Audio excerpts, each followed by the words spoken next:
आपण प्रार्थना करू. पवित्र पवित्र पवित्र सेनाधीश परमेश्वरा, गौरवी बापा, प्रभू आम्ही तुझे उपकार मानतो, तुझे आभार मानतो प्रभू परमेश्वरा, कारण तू चांगला आहेस. बापा परमेश्वरा, आज तू आम्हा सर्वांना या ठिकाणी तुझ्या मंदिरामध्ये घेऊन आलास, म्हणून आम्ही तुझे आभार मानतो प्रभू. बाबा परमेश्वरा, तुझी स्तुती तुझी आराधना करण्याची ही संधी तू आम्हाला दिलीस, म्हणून आम्ही तुझे आभार मानतो आणि प्रार्थना करतो प्रभू परमेश्वरा की इथून पुढचा वेळ आम्ही तुझ्या हाती सोपवतो आणि प्रार्थना करतो प्रभू परमेश्वरा की तू आम्हाला चालव, आमचं मार्गदर्शन कर. तुझ्या वचनातून जे काही तू आम्हाला शिकवणार आहेस त्याच्यासाठी आमच्या मनाची दार प्रभू परमेश्वरा तू उघड. बाबा परमेश्वरा, पुन्हा एकदा इथून पुढचा वेळ मी तुझ्या हाती सोपवतो आणि येशू ख्रिस्ताच्या गोड व प्रिय नावात मागतो, म्हणून तू ऐक. आमेन. सर्वांना सलाम. कसे आहेत सगळे? उपास समयात, उपास समय हा आपल्या सर्वांना माहित आहे की 40 दिवसाचा उपास समय असतो आणि 6 रविवार धरले तर 46 डेजचा हा समय असतो. तर मी प्रत्येक चर्चमध्ये हा प्रश्न विचारतो, कारण मला माहिती करून घ्यायची आहे की प्रत्येक मंडळीचं काय मत आहे ह्या गोष्टीवर किंवा त्यांना कसं वाटतं ह्या गोष्टीबद्दल. तर उपास समय जो 40 दिवसांचा आहे, ह्याच्यामध्ये आपण बघतो की काही जण 40 दिवस उपवास करतात, पूर्ण 40 दिवस ते उपवास करतात, है ना. मग काही जण असे असतात की ठरलेले वार असतात त्यांचे, त्या दिवशी ते उपवास करतात, है ना. काही लोक असतात की ते होली वीक मध्ये उपवास करतात. काही जण असतात ते फक्त गुड फ्रायडेला करतात, है ना. आणि सर्वात म्हणजे माझे आवडते जे आहेत ते म्हणजे चिकन मटन सोडणारे. उपास समयामध्ये नॉनव्हेज खायचं नाही, फक्त व्हेज खायचं, है ना. तर मला हे समजून घ्यायचं आहे की ह्या सर्व गोष्टी केल्याने काही फरक पडतो का तुमच्या जीवनामध्ये किंवा आपल्या जीवनामध्ये काही फरक पडतो का? काही तुम्हाला ह्या 40 दिवसामध्ये असं जाणवतं का की मी परमेश्वराच्या खूप जवळ गेलो आहे किंवा गेले आहे, हा, किंवा मी खरोखर पवित्र वचनामध्ये वाढत आहे, असा काही अनुभव होतो का तुम्हा कोणाला? इकडचे तरी देत आहेत, इकडचे काय झालं? मग असं समजू तुम्हाला चांगला अनुभव येतो आणि तुम्ही परमेश्वराच्या जवळ जाता. हे बाजू, हे इकडचे उत्तर देत आहेत, त्यामुळे मला दिसले किती जण आहेत. कारण मला हे म्हणायचंय की आता जितके जण म्हणतायत की फरक पडतो वगैरे, तर मग मी त्या सर्वांना अशी विनंती करेन की तुम्ही मग आयुष्यभर हे करा, कारण आपल्याला परमेश्वराजवळ जायचंय ना, आहे की नाही.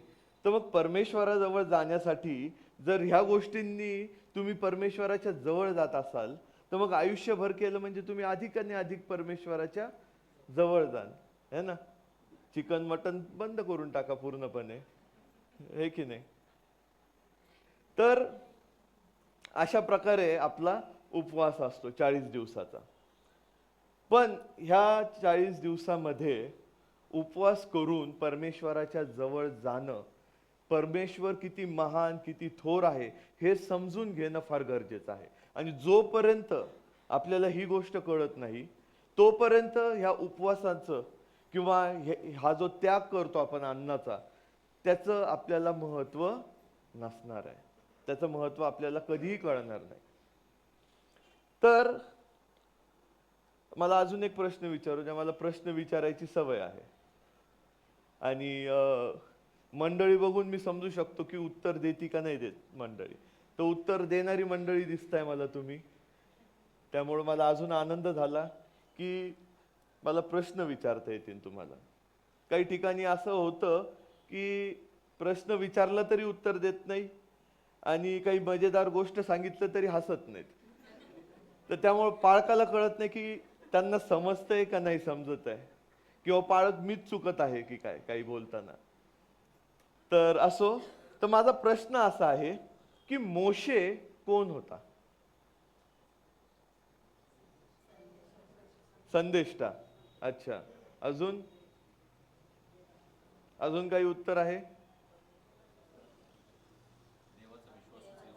देवाचा विश्वासू सेवक. अजून?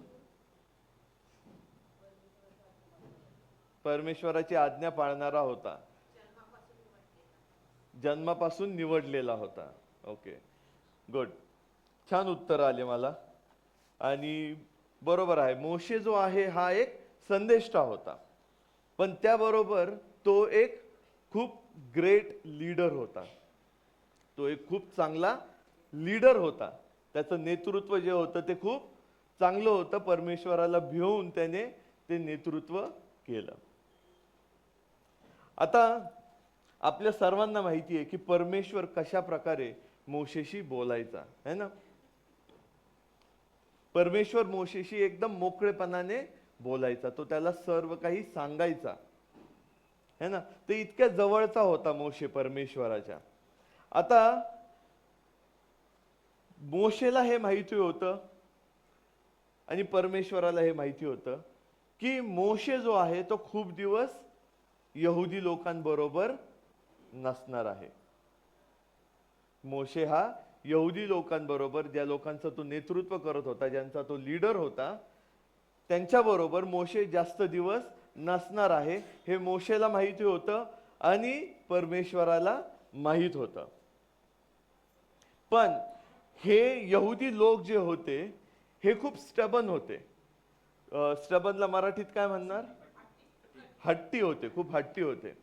आता माझा तो एक प्रॉब्लेम आहे की मराठीतले शब्द मला लवकर आठवत नाहीत. मी आहे महाराष्ट्रीयनच आहे, पण तरी सुद्धा मराठीतले शब्द मला लवकर आठवत नाहीत. मग असे इंग्लिश शब्द मी वापरेल. तुम्हाला जर माहित असेल तर तुम्ही प्रॉम्प्ट करू शकता. ठीक आहे. तर हे खूप स्टबन होते इस्रायलाइट्स. हे ज्यूइश लोक जे होते हे स्टबन होते, खूप हट्टी होते. हे लोक हे ऐकत नसायचे. आणि ज्यावेळेस तुम्ही लिडरशिप पोझिशन मध्ये असता आणि ज्यावेळेस तुम्ही एक्सप्लेन करत असता की हे आपल्याला करायचं आहे, अशी गोष्ट आपल्याला करायची आहे, माझ्या डोक्यामध्ये असे प्लॅन्स आहेत, हे ज्यावेळेस एक लीडर सांगत असतो आणि त्यावेळेस ती मंडळी तिला समजत नाही किंवा ते जाणवतं की समजतंय पण ते वळत नाहीये है ना, ते वळत नाहीये. तर ती वेळ जी असते ती लीडरसाठी ती खूप चॅलेंजिंग असते ती वेळ. त्यावेळेत लीडरनी शांतपणे आणि योग्य निर्णय घेऊन त्याने काम करणं फार गरजेचं असतं. कारण तिथं जर चुकला लीडर तर पुढचं बाकीचं बरंच काही चुकू शकतं. आणि हे जे यहुदी लोक होते हे असे होते, स्टबन होते. त्यांना कळत होतं पण त्यांना करायचं नव्हतं. असे हे स्टबन होते. त्यांच्या मनात जे होतं की हे असंच करायचं. आता ह्या चर्चमध्ये आहे का माहित नाही मला, पण बऱ्याचशा चर्चेसमध्ये मी भरपूर मंडळांमध्ये काम केलं आहे. तर जो अनुभव आला तर त्याच्यामध्ये असा आहे की खास करून पासरेट कमिटी जी असते ती सगळ्यात जास्त फ्रस्ट्रेट करते पाळकाला. पाळकाला सगळ्यात जास्त त्रास जर कोणी देतं तर पासरेट कमिटी. हा माझा अनुभव आहे, इथलं माहित नाही. नाही तर पुढच्या वेळेस सांगतील पाळकांना की ह्यांना बोलवू नका, सगळ्यांना बोलवा पण ह्यांना नका बोलवू. तर पाळक ज्यावेळेस काही सांगतो, सजेशन देतो, तर ते ऐकलं पाहिजे, त्याच्या मागचं कारणही ऐकलं पाहिजे आणि शक्यतो ते केलंच पाहिजे. जर काही टेक्निकल प्रॉब्लेम खरंच असेल ज्याच्यामुळं पुढे जाऊन खूप मोठा प्रॉब्लेम होईल तर त्यांनी सजेस्ट करावं, त्यांनी डिसिजन नाही द्यावं. कारण CNIच्या घटनेप्रमाणे आपण जर पाहिलं तर पासरेट कमिटी ही फक्त एक हेल्पर म्हणून आहे. आणि SPG मिशन आणि ज्यावेळेस ब्रिटिशर्स होते आपल्या इथे इंडियामध्ये, ज्यावेळेस ही चर्चची स्थापना झाली तर त्यावेळेस पासरेट कमिटी हे काही नव्हतं. पाळकाला मदत करण्यासाठी मदतनीस असे पाळक 4-5 जण निवडायचा आणि प्रत्येकाला काम वाटून द्यायचा. पण मग नंतर हळूहळू त्याला एक डिप्लोमॅटिक टर्म दिला गेला ज्याला आपण पासरेट कमिटी म्हणतो. पण अजूनही पासरेट कमिटी जी आहे ती काय आहे? प्रिन्स इन चार्जच्या अंडरच आहे. ते सजेस्ट करू शकतात, फायनल डिसिजन पाळकाचा असतं. कारण पाळक हा एक्स ऑफिशियो प्रेसिडेंट असतो. त्याला तुम्ही ना सिलेक्ट केलंय ना तुम्ही त्याला इलेक्ट केलेलं आहे. तो बाय डिफॉल्ट इन्चार्ज असतो. तर ज्यावेळेस हा अधिकाराने उभा असलेला व्यक्ती, पाळकासारखा एखादा लीडर, ज्यावेळेस त्याचं ऐकत नाहीत, जसा मोशे होता, हे लोक, यहुदी लोक त्याचं ऐकत नव्हते. आणि तुम्ही विचार करा आजच्या परिस्थितीमध्ये की आपली मंडळ्या ज्या आहेत त्या जास्तीत जास्त असून किती असू शकतात? 5,000, 6,000, 10,000 लोकांची मंडळी है ना. मोशे 6 लाख लोकांना घेऊन चालला होता है ना. 6 लाख लोकांना घेऊन चालला होता. म्हणजे त्याला विरोध किती असेल आणि किती जण असतील की जे त्याचं ऐकत नसतील. त्याचं फ्रस्ट्रेशन तुम्ही इमॅजिन करायचा प्रयत्न करा. मी हे ह्याच्यासाठी सांगत आहे की मोशे हा यहुदी लोकांबरोबर जास्त वेळ नसणार आहे आता, आणि हे मोशेला आणि परमेश्वराला माहित होतं. पण इथं आता एक मोठा प्रॉब्लेम हा झाला होता की यहुदी लोक जे आहेत, ज्यावेळेस परमेश्वर त्यांना होरे पर्वतावर भेटायला आला आणि ज्यावेळेस परमेश्वर त्यांच्याशी बोलला, तर त्यावेळेस हे लोक जे आहेत ते घाबरले. हे लोक घाबरले खूप. कारण परमेश्वराचा आवाज जो होता तो एखाद्या कडकणाऱ्या विजेसारखा किंवा लाइटनिंग सारखा होता है ना. समुद्रातील वादळासारखा होता तो आवाज. जमीन हादरून जाईन असा तो आवाज होता परमेश्वराचा. म्हणजे तुम्ही अथॉरिटी बघा किती आहे ती अथॉरिटी. आणि हे लोक त्या आवाजाला, परमेश्वर जे बोलला त्यांच्याशी, त्याला ते घाबरले. आणि त्यामुळे ते मोशेला म्हटले की तू जे म्हणशील ते आम्ही ऐकू, पण परमेश्वराला सांग आमच्याशी बोलू नको, कारण ते आम्हाला भीती वाटत आहे. तर आता मोशे जो आहे, मोशे त्यांचा मध्यस्थी झाला है ना. परमेश्वरामध्ये आणि यहुदी लोकांमध्ये तो मध्यस्थी झाला. परमेश्वरांनी जे नियम मोशेला दिले ते त्याने त्यांना सांगितले है ना. पण आता झालं काय की मोशेची जायची वेळ आली आणि मोशे जे प्रॉमिस लँड आहे तिथं मोशे जाणार नव्हता है ना. तो तिथे जाणार नव्हता. आपल्या सर्वांना कारण माहितीये. किती जणांना माहितीये? हात वर नका करू. तर मोशे जो आहे, मोशेला परमेश्वराने सांगितलं होतं की तू जे प्रॉमिस लँड आहे ते तू बघणार, ते तू तिथं पाऊल ठेवू शकणार नाही. परमेश्वराने त्याला दाखवलं ते कुठे जाणार आहेत, पण परमेश्वराने त्याला सांगितलं होतं की तू तिथे पाऊल टाकू शकणार नाही. त्याची ही शिक्षा होती. का? जसं मी तुम्हाला आधी सांगितलं की हे स्टबन होते. हे लोक जे होते स्टबन होते, हे त्रास देत होते. आणि एक वेळेस ज्यावेळेस त्यांना तहान लागली होती त्यावेळेस परमेश्वराने सांगितलं होतं की तू आदेश कर त्या दगडाला की पाणी तिथून यावं. पण मोशे ह्या लोकांवर इतका चिडलेला होता, फ्रस्ट्रेट झाला होता, वैतागलेला होता की त्याने रागाच्या भरात त्याची जी स्टाफ किंवा त्याची जी काठी होती ती त्याने दोनदा त्या खडकावर आपटली. आणि त्यामुळं परमेश्वराने त्याला शिक्षा दिली की जिथं मी तुम्हाला प्रॉमिस केला आहे, जो लँड मी तुम्हाला देणार आहे, जी जागा मी तुम्हाला देणार आहे, त्या जागेवर तू जाणार नाही. आणि त्याच्यामुळे मोशे तिकडे जाऊ नाही शकला. पण जर मोशे तिकडे जाऊ शकणार नाही तर मग ह्या लोकांशी बोलणारा कोणीतरी पाहिजे है ना. कारण ह्या लोकांना परमेश्वर डायरेक्ट बोलला तर ह्यांना भीती वाटते. तर मग ह्यांना कोणीतरी असा पाहिजे ज्याच्याशी परमेश्वर बोलन आणि मग तो व्यक्ती त्यांच्याशी बोलन है ना. तर आता एक लक्षात घ्या की बऱ्याच वेळा असं होतं, आणि मला सुद्धा असं वाटायचं लहानपणापासून, की मोशेला सांगितलं होतं की तू काय कर, तू त्या दगडाला आदेश कर, तू त्या दगडाला सांग की त्याच्यातून पाणी यावं है ना. आणि मोशेनी तसं न करता दोनदा काठी मारली. तर काय मोठी गोष्ट झाली है ना. काय एवढी मोठी चूक झाली ही की परमेश्वराने त्याला एवढी मोठी शिक्षा दिली. तुम्हाला काय वाटतं काय असेल?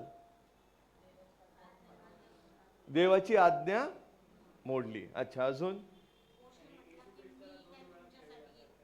त्याने हा हा अच्छा, हे नवीन इंटरप्रिटेशन ऐकतोय मी. मी तुमच्यासाठी हे करत राहायचं का? अच्छा, ओके. चला, बऱ्याच नवीन गोष्टी कळतायत आता मला. ठीक आहे. तर परमेश्वराने त्याला सांगितलं होतं की तू त्या दगडाला सांग, है ना, त्या दगडाला सांग. तर हे गोष्ट लक्षात घ्या की सगळ्यात पहिले परमेश्वराची ऑर्डर होती, परमेश्वराचा आदेश होता की तू असं कर. ठीक आहे. आता किती राग आला असन परमेश्वराला ह्याचा अंदाजा घ्या तुम्ही. ठीक आहे. मी एका चर्चमध्ये होतो. त्या चर्चच्या युथ ग्रुपला एक कार्यक्रम करायचा होता. मोठी मंडळी होती आणि त्या चर्च मधल्या युथ ग्रुपला मोठा कार्यक्रम करायचा होता. तर मग त्यांनी सगळं प्रेझेंटेशन वगैरे बनवून आणलं. तर मग पास्टेट कमिटीमध्ये ठरवण्यात आलं, बघितलं, ठीक आहे, अप्रूव्ह करा. तर मी त्यांना म्हटलं की एक ॲडिशन करावी लागणार आहे ह्याच्यात, की ह्या कार्यक्रमासाठी जे याजक वर्ग येणार आहे त्यांच्या मानधनाची इथं काहीच नोंद किंवा नाही का मेन्शन केलेलं नाहीये की त्यांना मानधन मिळा. तर ते मला म्हटले की पाळक साहेब, आमच्या चर्चमध्ये आजपर्यंत असं आम्ही केलं नाही, त्यामुळे ते नको. म्हटलं बरं ठीक आहे. आणि मग दुसऱ्या दिवशी परत बोलवलं त्यांना आणि मी त्यांना सांगितलं की ते ऍड करा. मग नंतर मंडळी समोर ते प्रेझेंट करायचं होतं आणि मग मंडळीकडून जे स्पॉन्सर्स असतील, कोणी कोणी डोनेशन्स देणार असतील त्या कार्यक्रमासाठी त्याची ते मागणी करणार होते, ते नावं लिहून घेणार होते. तर मग त्यांनी त्यांच्या लीडरनी सांगता सांगता असं सांगितलं की पाळक साहेबांनी आम्हाला सजेस्ट केलं की याजकीय दानासाठी ते 15-20 हजार रुपयाचं एक कॉलम राहू द्या. तर मग म्हणे आम्ही विचार केला आणि मग आम्ही ते कन्सिडर केलं. तर मग त्याचं बोलणं झाल्यावर, त्या व्यक्तीचं, त्या लीडरचं बोलणं झाल्यानंतर युथ ग्रुपच्या, मी सांगितलं त्यांना, उठलो आणि सांगितलं, म्हटलं की सर्व काही ठीक आहे, मदत करा ह्या युथ ग्रुपची वगैरे, मी कोणाकोणाला कोणी काय काय डोनेशन देऊ शकतं वगैरे मी सगळं सांगितलं त्यांना. आणि मग नंतर मी त्यांना सांगितलं की जे सांगितलं होतं मी ते सजेशन नव्हतं की तुम्ही कन्सिडर करावं, तो आदेश होता माझा, ती माझी ऑर्डर होती, ती माझी अथॉरिटी आहे की तुम्ही ते ऍड करा. ठीक आहे. तर मग इथं विचार करा, मला जर ह्या गोष्टीचा राग येऊ शकतो की आता युथ ग्रुप हा एक घटक आहे चर्चचा, है ना, तर जर मला त्या गोष्टीचा राग येऊ शकतो की ते 10-15 जण जर असे म्हणत आहेत, है ना, की मी सजेस्ट केलं आणि त्यांनी कन्सिडर केलं, तर मी चर्चचा हेड आहे, मी प्रिस्ट इन्चार्ज आहे, तर तुम्ही ते म्हणू शकत नाही. त्यामुळे मला राग आला आणि म्हणून मी ते क्लिअर केलं की ही माझी ऑर्डर होती. तर मोशेला ऑर्डर कोणी दिली होती? परमेश्वराने दिली होती. आणि सर्वात महत्वाचं म्हणजे की परमेश्वराने आपल्याला कसं बनवलेलं आहे? त्याच्या प्रतिरूपाचं बनवलेलं आहे, है ना. आणि त्यांनी जे बनवलं आहे, ही सृष्टी जी बनवली आहे, जे काही ह्या सृष्टीमध्ये जे काही आपल्याला दिसतं, जे जिवंत आहे, जे निर्जीव आहे, सर्व काही परमेश्वराने बनवलेलं आहे. आणि कसं बनवलं ते? तर तो शब्द बोलला. तो काय बोलला? शब्द बोलला. आणि त्यामुळे आपला शब्द सुद्धा तितकाच पॉवरफुल आहे, कारण आपण त्याच्या प्रतिरूपाचे आहोत, है ना, आपण त्याची इमेज आहोत. आणि त्यामुळे जर तुम्ही पाहिलं तर जगामध्ये सर्वात डेंजरस वेपन जर काही असेल तर ते तुमचा शब्द आहे.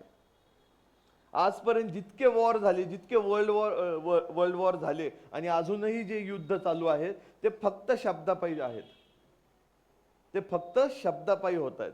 तुम्ही पेपर वाचा, इतिहास वाचा, तुम्ही जर स्वातंत्र्य मिळालं ते सुद्धा शब्दामुळेच मिळालं. तर किती पॉवर आहे त्या वर्ड मध्ये. आणि तो पॉवरफुल वर्ड परमेश्वर त्याला सांगत होता तो वापर, आणि त्या मोशेने तो वापरला नाही तर त्याने ती काठी तिथं मारली. म्हणजे त्याचा राग जो होता तो परमेश्वराच्या आदेशावर हावी झाला, किंवा हावी म्हणण्यापेक्षा त्या रागापायी त्याने परमेश्वराचं ऐकलं नाही. आणि बऱ्याच वेळा आपणही तसंच करतो. बऱ्याच वेळा आपलंही तसंच होतं की रागापायी आपण चुकीचं डिसिजन घेतो आणि रागापायी आपण बरेच वेळा असं काही बोलून जातो की त्याच्यामुळे नुकसान होतं. आणि मी पुन्हा एकदा सांगतो की आपल्याला परमेश्वराने त्याच्या प्रतिरूपाचं बनवलं आहे. त्यामुळं जितकं पॉवर त्याने दिलेलं आहे आपल्यामध्ये, त्या शब्दामध्ये, त्या पॉवरमुळं एखाद्याचं नुकसान होऊ शकतं किंवा तुमचं स्वतःचं नुकसान होऊ शकतं. तर परमेश्वराने जे आपल्याला बनवलेलं आहे, परमेश्वराने आपल्याला जे घडवलेलं आहे, तर त्याच्या मागे काहीतरी कारण आहे, है ना.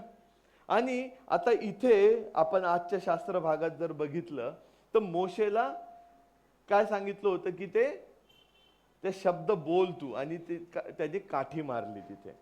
त्याने शब्द वापरला नाही, तो बोलला नाही, आणि त्या शिक्षेमुळे त्याला पुढे जाता येत नव्हतं. आणि त्यामुळे आता मग ह्या यहुदी लोकांबरोबर बोलणार कोण? ह्या यहुदी लोकांबरोबर बोलणार कोण आता, है ना.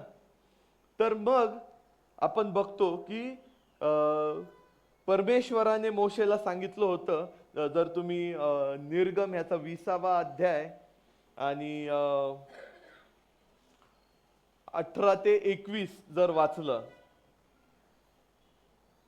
तर त्याच्यामध्ये तुम्हाला ही घटना दिसेल की सिनाय पर्वत किंवा होरेब पर्वताच्या इथे हे लोक, यहुदी लोक जे आहेत ते कसे घाबरले होते. आणि मग तिथे परमेश्वराने प्रॉमिस केलं की ठीक आहे, काय होईल, मी तुमच्यामध्ये संदेष्टे उभा करेन जे तुमच्याशी बोलतील, मी त्यांना जे सांगेल ते तुमच्याशी बोलतील.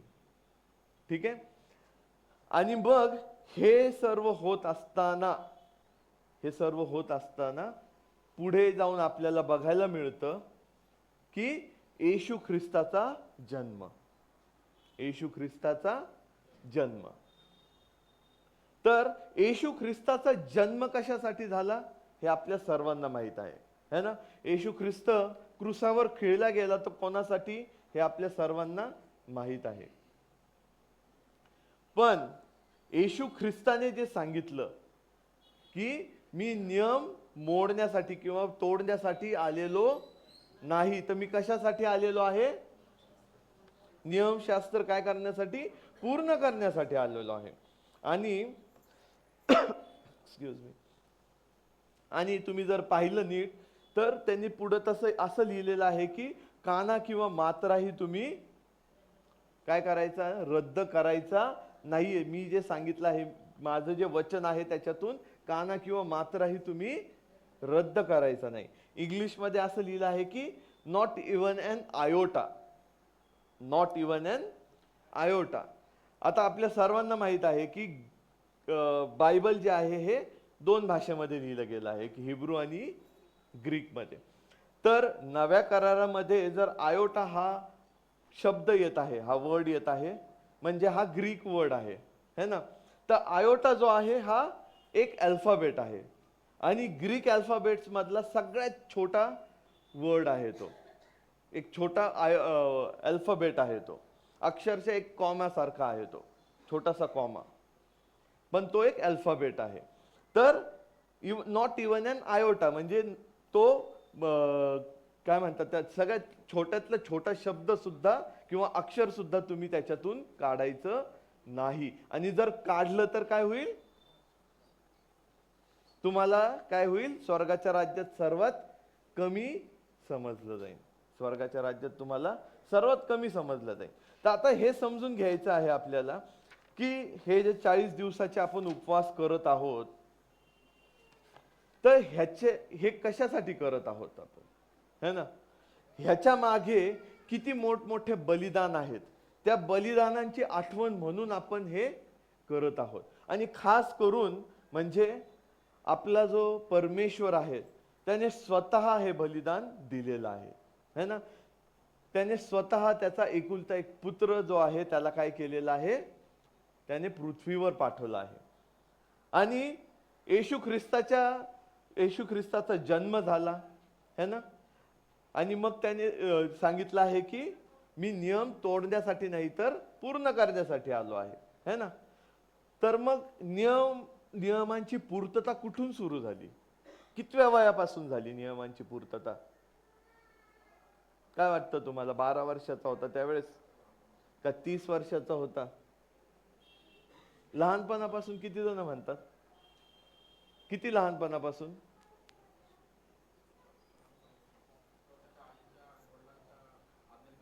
हा, अच्छा. तर लहानपणापासून आता आपण जर बघितलं तर येशू ख्रिस्ताचा जन्म, त्याची सुंथा आणि त्याच्यानंतर डायरेक्ट येशू ख्रिस्त 12 वर्षाचा, है ना.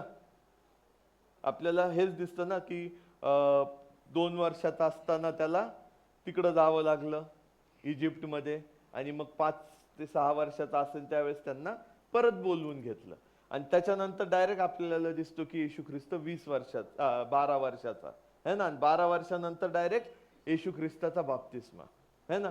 तर मग हे लहानपण कुठं दिसलं तुम्हाला? कुठं कळालं? है ना. तर साहजिक आहे की ह्या गोष्टी लिहिलेल्या आहेत. बायबलच्या बाहेरचे सुद्धा बरेचसे पुस्तक आहेत, तर त्याच्यातूनही आपल्याला माहिती मिळते. पण येशू ख्रिस्ताने, मला तरी वाटतं, जिथून त्याची सुरुवात झाली की नियमांचं पालन, तर ती गोष्ट करण्यासाठी त्याला त्याच्या आई वडिलांची गरज पडली. म्हणजे काय? तर येशू ख्रिस्ताची सुंथा, है ना. येशू ख्रिस्ताची सुंथा. येशू ख्रिस्ताची सुंथा का महत्वाची आहे?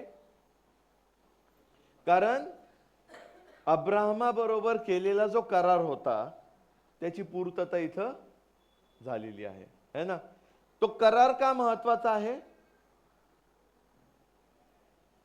तो करार महत्वाचा का आहे अब्राहमाबरोबरचा? बरं, कशा प्रकारचा करार आहे तो, सांगता येईल?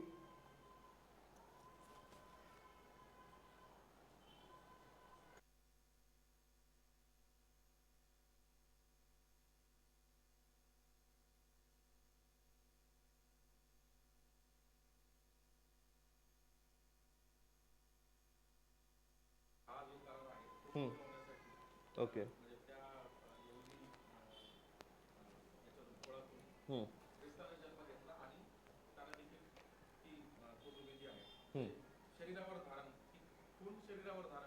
अच्छा.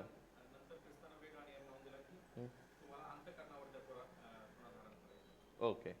तर सर्वात महत्वाचं हे समजून घेणं आहे आपल्याला की हा जो करार आहे अब्राहमाबरोबर केलेला सुंथेचा, हा एक ब्लड कव्हनंट आहे, रक्ताचा करार आहे. हा आपला परमेश्वर जो आहे तो करार करणारा देव आहे. त्याने वेगवेगळ्या ठिकाणी वेगवेगळ्या लोकांबरोबर त्याने करार केला. ॲडमिक कव्हनंट आहे, इंग्लिशमध्ये त्याला कव्हनंट म्हणतात.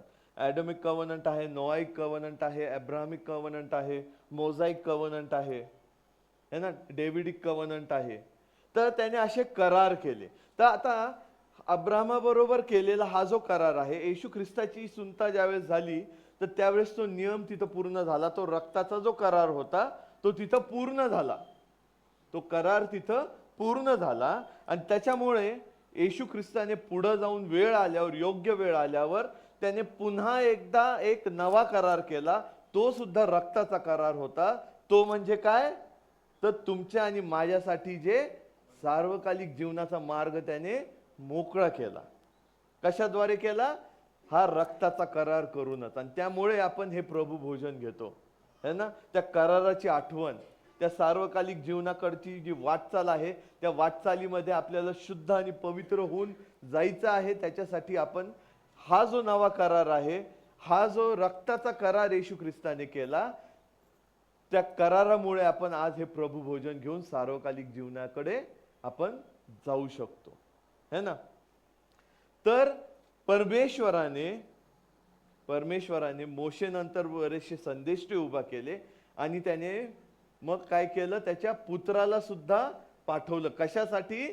की तुम्ही आणि मी काय केलं पाहिजे? तर सार्वकालिक जीवनासाठी काय केलं पाहिजे? आपण जे पाप करत आहोत ते थांबवलं पाहिजे. आणि म्हणून येशू ख्रिस्त म्हणतो की मी जसं वागतो तसं तुम्ही वागा. इंग्लिशमध्ये लिहिलं आहे की इमिटेट मी, म्हणजे माझा अनुकरण करा, है ना.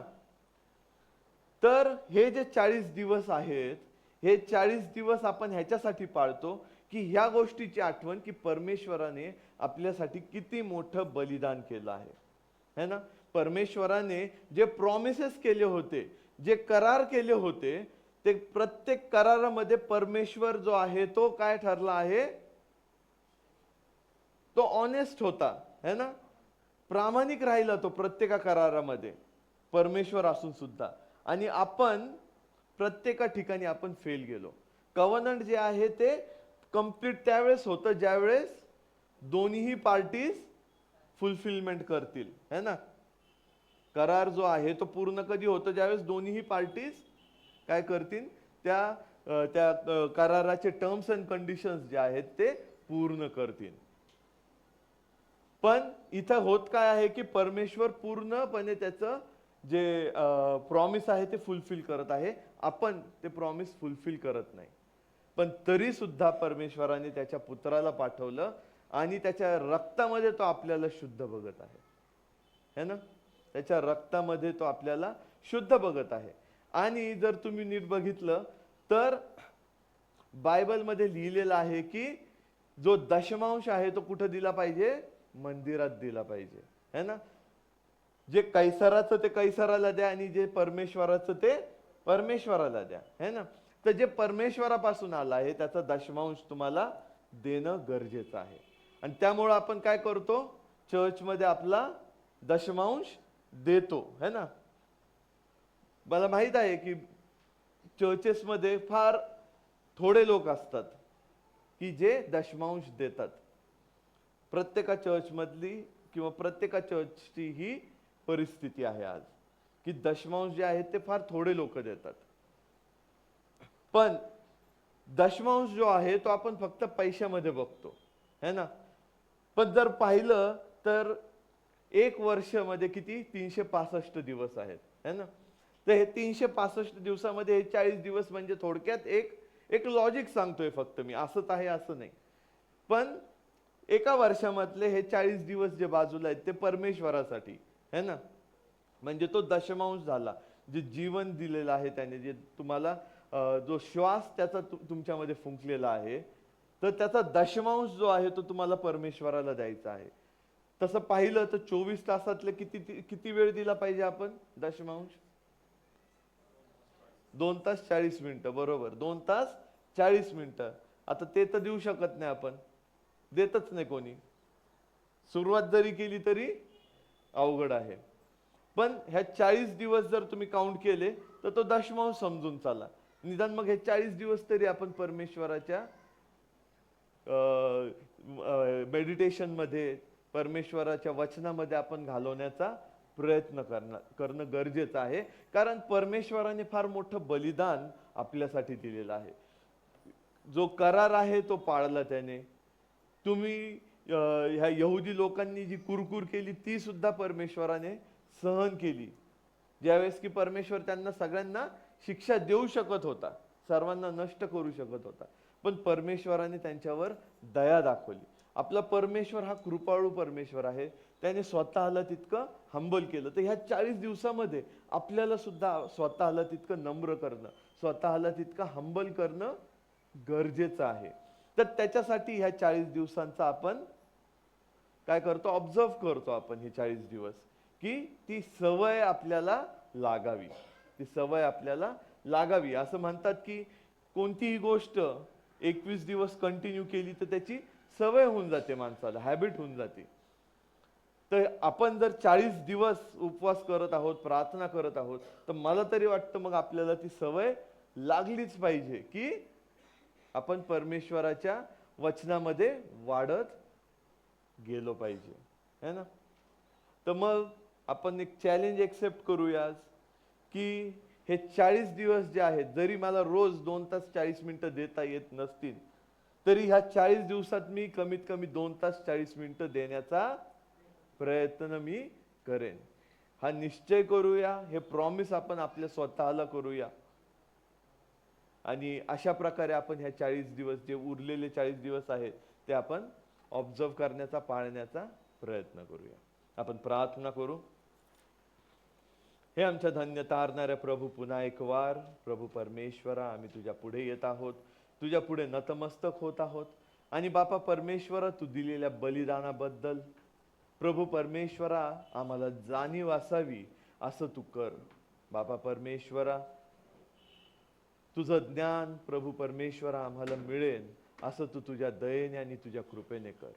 बाबा परमेश्वरा, इथून पुढचे ईस्टर पर्यंतचे जे दिवस आहेत प्रभू परमेश्वरा, ते चांगल्या प्रकारे आम्ही तुला जास्तीत जास्त वेळ देऊन प्रभू परमेश्वरा आमच्या आयुष्यामध्ये प्रभू परमेश्वरा आमचं आयुष्य एक प्रार्थनामय जीवन होईल असं तुझ्या दयेने आणि तुझ्या कृपेने कर.